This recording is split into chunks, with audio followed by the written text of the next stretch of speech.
אחי, תקשיב, אתה לא מבין באיזה מסיבה מטורפת היינו אתמול. באמת? אז אני הייתי במסיבה מאפנה רצח. לא, שמע, פגשתי את הבחורה הכי מדהימה בעולם. אני מאוהב. אז עליי עבר ערב מלא בערבובים דוחים, הכרתי איזה בחורה, הקפצנו מלא צ'ייסרים על הבר. וואלה, נשמע אש. ואז זה קטי. עליה.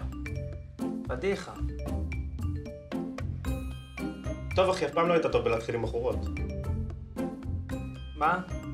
למה שתגיד לי דבר כזה? צחוק. זה לא מצחיק. סתם, אחי, צוחקים איתך.